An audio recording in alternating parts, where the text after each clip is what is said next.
Welcome back, everyone, to another installment of the Sports News Analysis 7-round NFL mock draft. We have 3 complete rounds already in the books. We move here to the top of round 4, and certainly the better rosters in the NFL, if you look how they're constructed, they've hit in years past on picks from rounds 4 through 7, not only getting contributors, but getting, in some cases, stars this late in the draft. So the level of importance to make sure these picks pan out are definitely important to the long-term viability of a franchise. And we start with the Texans, first pick in the 4th round.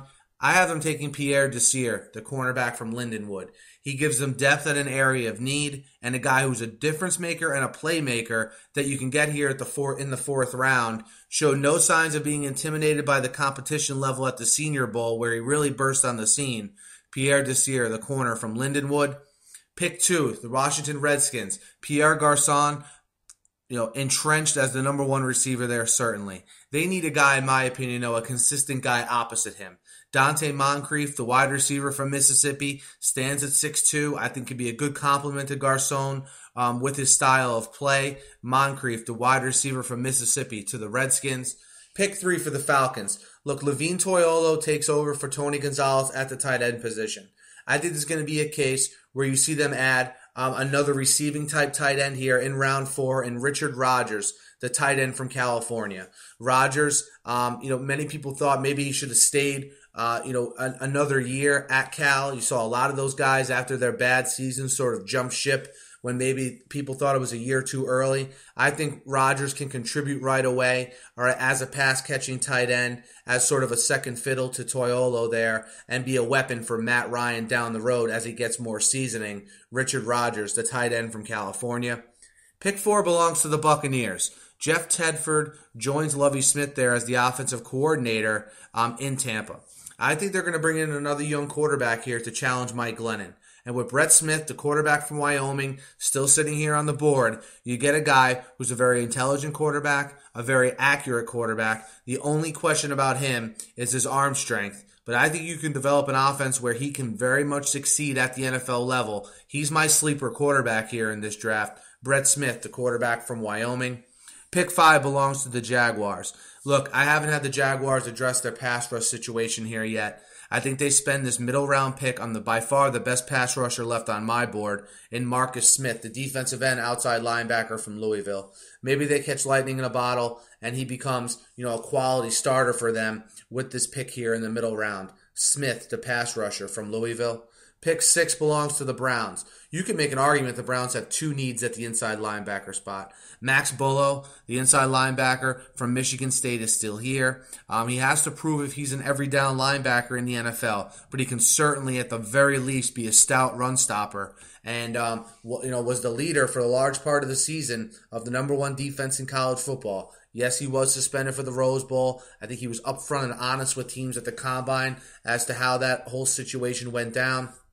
Bullough, I think, is a value here at pick 6 in the 4th round for the Browns. Pick 7 belongs to the Raiders.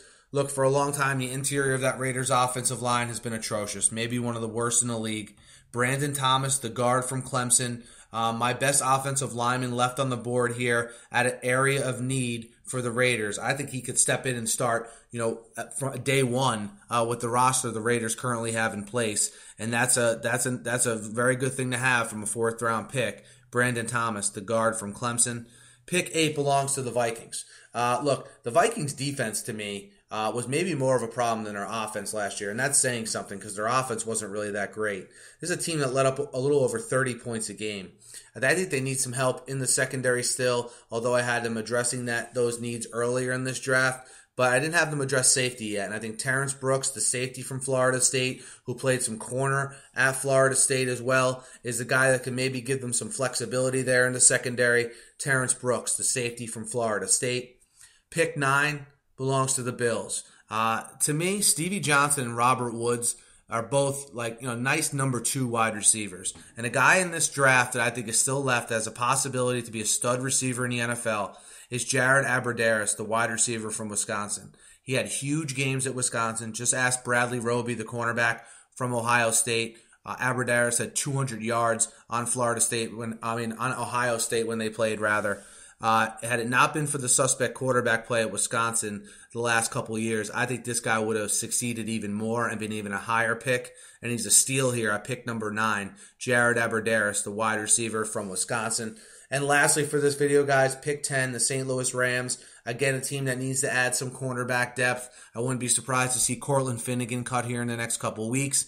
Steve Fisher has shown in the past he's not afraid to take small, athletic, aggressive corners.